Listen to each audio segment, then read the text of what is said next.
Welcome to MOOC course on Introduction to Proteogenomics. Today I am going to talk about mass spectrometry based proteomics and various steps involved in doing mass spectrometry based proteomics. Let us look at this workflow for shotgun proteomics.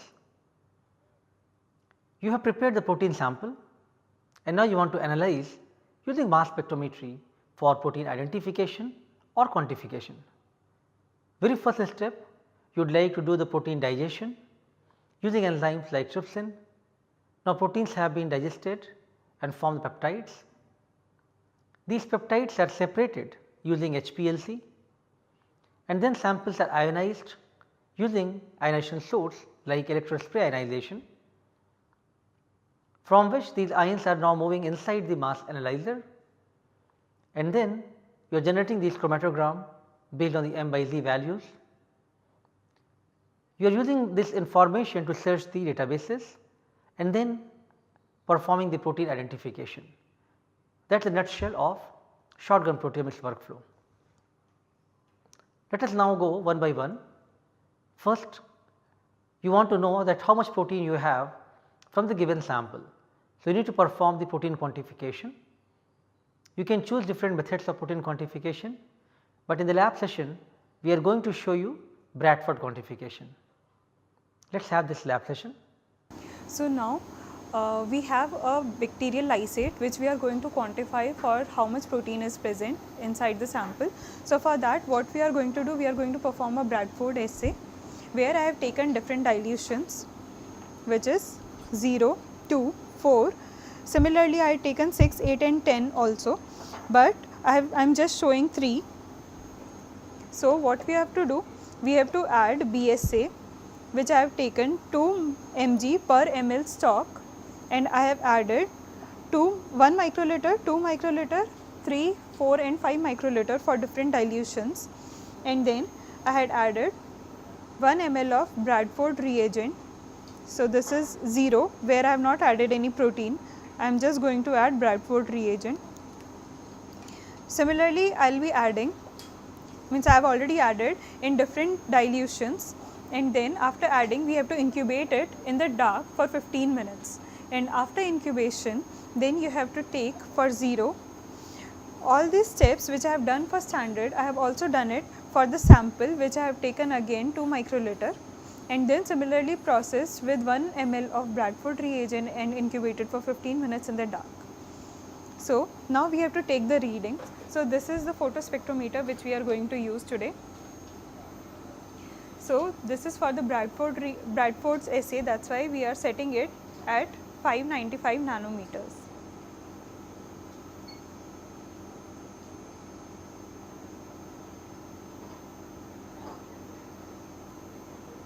Now it says to read the blank.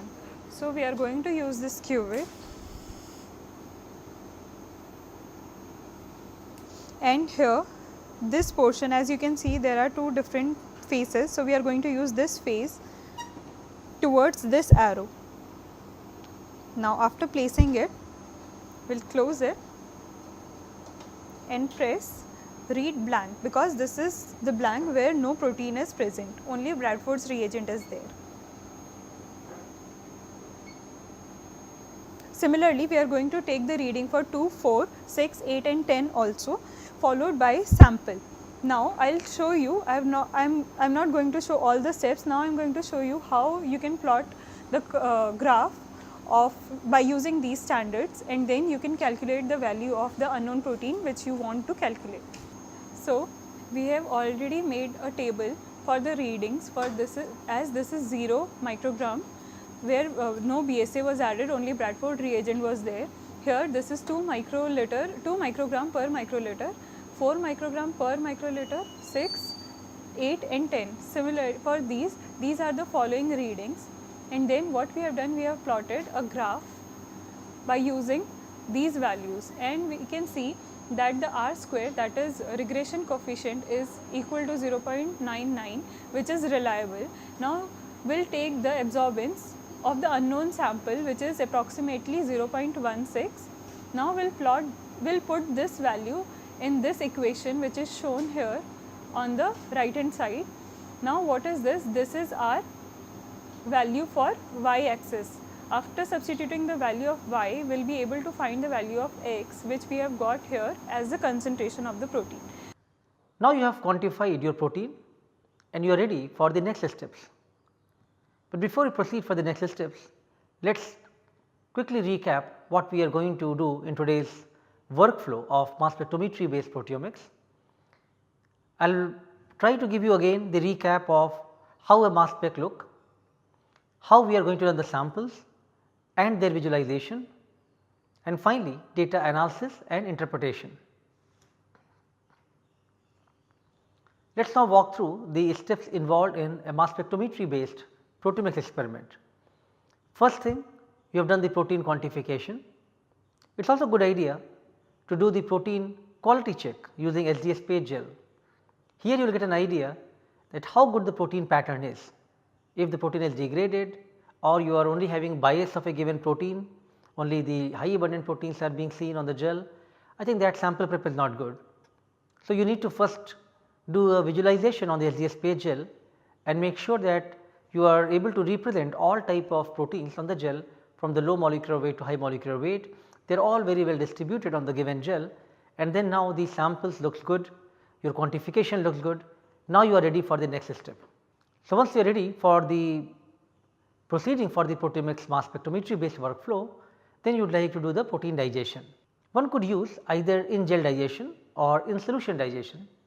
In solution digestion means you are directly proceeding from the proteins in the solution form, and with various steps involving reduction, alkylation as well as the enzyme treatment using trypsin overnight, you can do the in solution digestion, or else from the same gel pieces you can also do the protein identification using in gel digestion method. If in case you have a complex lysate sample, you can still run on a given gel, very short gradient, need not to run the whole gel, and then excise that whole gel piece, cut that into 3 or 4 pieces, and now you can use that to do the protein identification for the entire proteome from that given sample. So, you are not looking at the specific band in this case, but if the goal was to identify a given protein which you have purified or which you are more interested, then you can just simply cut a specific band or take a specific spot. So, in gel digestion can be helpful in many of these steps.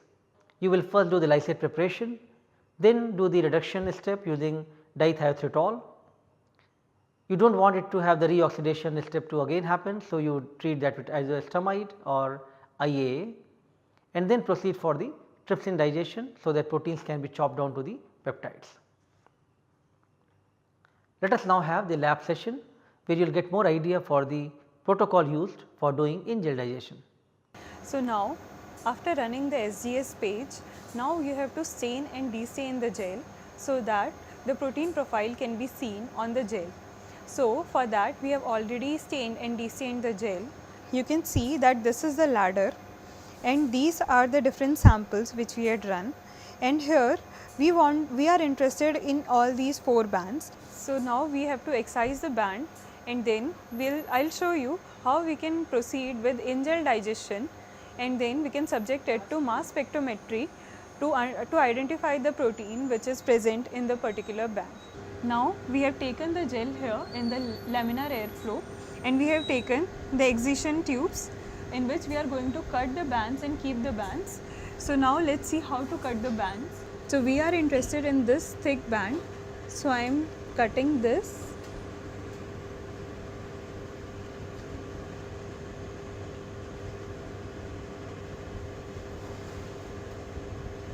Now I have taken the desired band.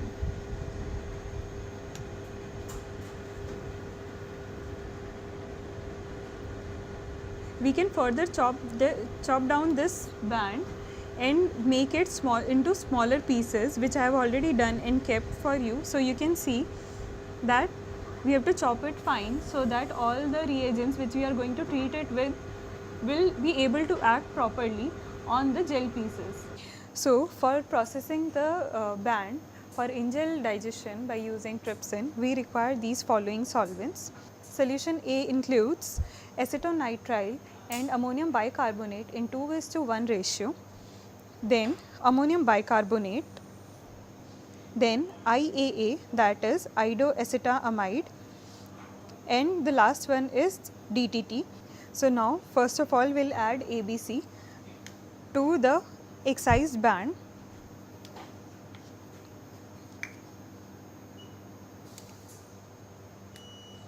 and now we have to vortex it.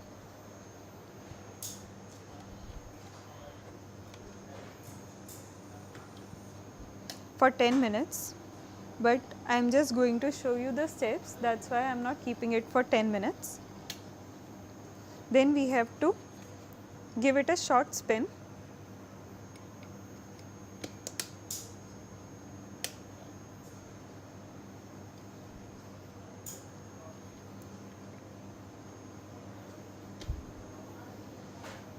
Then followed by this step, you have to remove the ammonium bicarbonate solution and discard it.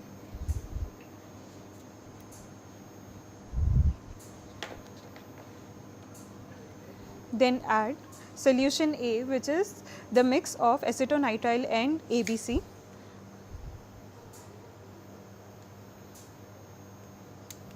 Then again you have to vortex this gel piece for 10 minutes,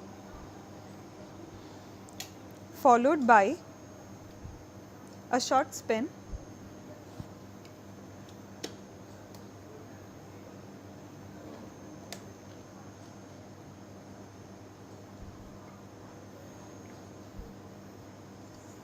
Again discard the solution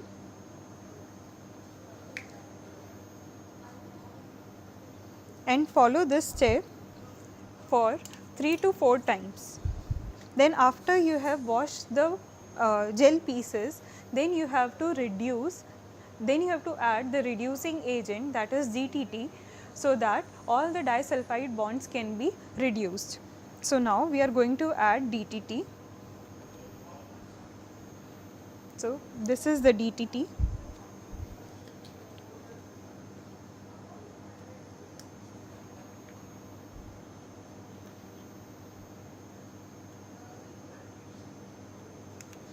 After adding DTT to the gel pieces, you have to incubate it at 37 degrees Celsius for 1 hour, so that the DTT can penetrate and work on the gel pieces to reduce all the protein disulfide bonds. So after the incubation, you have to again discard the DTT, excess DTT which is there,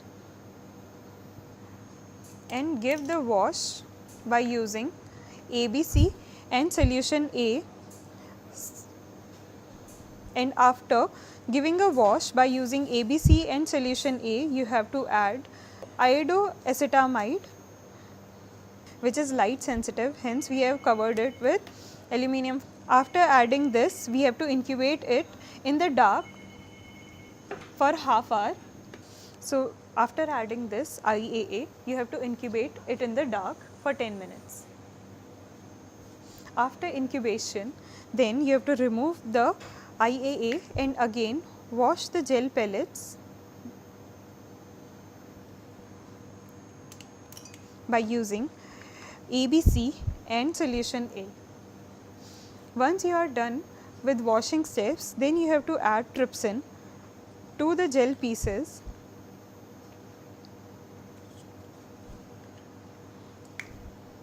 In the dilution form, whichever is appropriate for your experiment, and then incubate this on the ice for half an hour.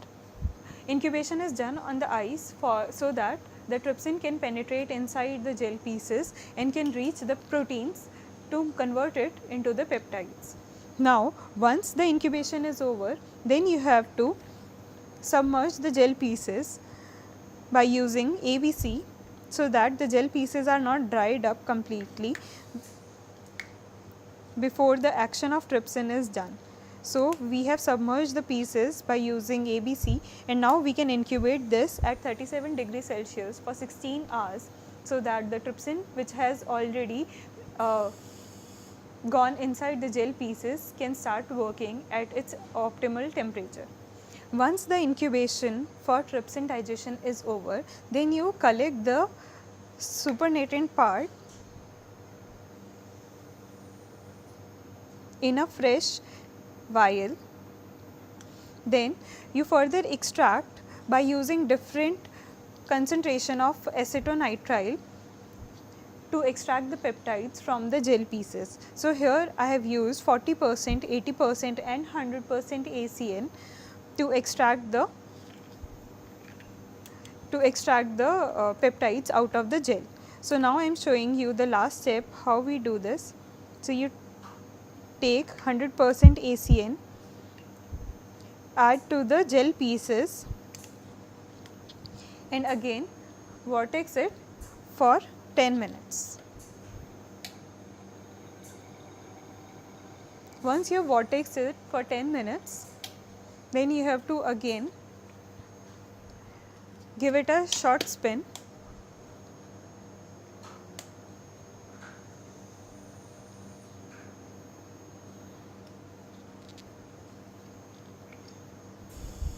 And then collect this solution as well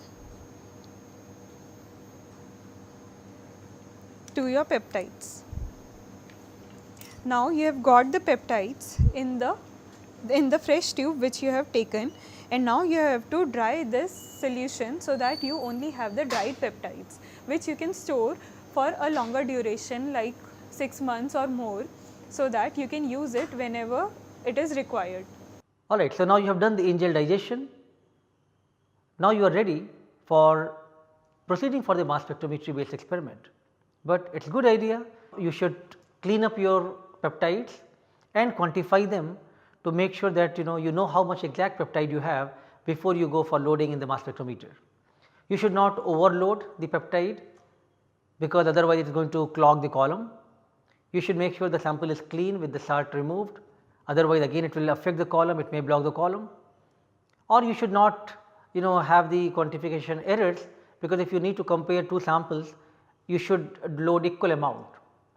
So, a general recommendation is that you can have, if you have a clean sample peptide, you can load almost 500 nanogram to 1 microgram, that will give you decent proteome coverage. Of course, sometimes people go even 2 or 5 microgram, but that will be on the higher side, that may affect your column as well. So, to do the peptide quantification, you will reconstitute your sample which is peptide in the dried form. Now, you will take 2 microliter of peptide in the solution, do the absorbance reading and then do the calculation of peptide concentration using a very simple scopes method. Let us now have a lab session where you will be exposed to do the peptide quantification. So, till now you have seen that we have extracted the peptides out of gel pieces and we have dried the peptides. So, now we have the dried peptides with us, by which we have dried using speed vac, and now we have to reconstitute the dried peptides by using 0.1% formic acid, which I am taking approximately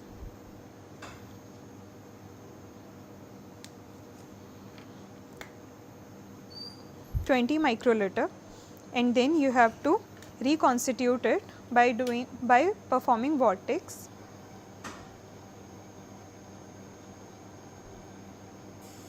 The amount of FA to use for reconstitution depends on the concentration of peptides you had loaded on the gel and you have collected after extraction. So, once this is reconstituted, now we have to go for peptide quantification. So, now on the very first well you have to load only formic acid which you had used for reconstituting your peptides. So, I am loading 2 microliter of formic acid followed by reconstituted peptides in formic acid as the test.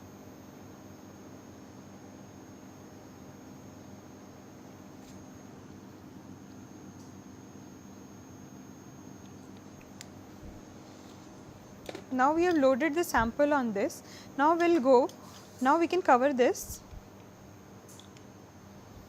Now, we can go to the instrument which is used to read this plate. After spotting the peptides on the plate, Now we are going to use this machine which is known as Multiscan Go for reading the peptide concentration. So now we are using this particular software which is known as Scannet software 4.1 for microplate readers. So we'll go on the new session. Now we have to design the plate template, and the one which we are using is micro drop plate, hence we will select this. Now we know first is the blank which is containing only 0.1% Fa, so we will mark it as blank, and the second is our unknown sample which we have marked it as unknown. Now we have taken it in duplicate, that is why we are again marking the other one as unknown. Now we will go for the protocols. Click on the protocol, we can select different absorbance. So we are selecting two different absorbance, that is 280, we have added this, now 205. Now we are going to measure the peptide concentration by using these two different wavelengths, and we will go for a precision method. Now here we have to go for blank subtraction, so that the software itself will go for a blank subtraction value and will only get the sorted values. Now we will keep the plate inside the plate reader. So this is the button which we can use to bring the plate out. Now here in this slot we can keep the plate in this position, and then now here we can start the read by clicking on the start. So it takes some time. Now we have already written the values of 205 which is blank subtracted, and again 280 which is again blank subtracted. By using Scopes method we have calculated the concentration of the protein which is present in the form of microgram per microliter. So this is how one can calculate the peptide concentration, which we have started from the very beginning by digesting the peptide using Angel digestion, desalting it, and then we had quantified the peptides. So now by using this concentration of peptide we can inject 500 nanogram to 1 microgram of the peptides in the mass spectrometry.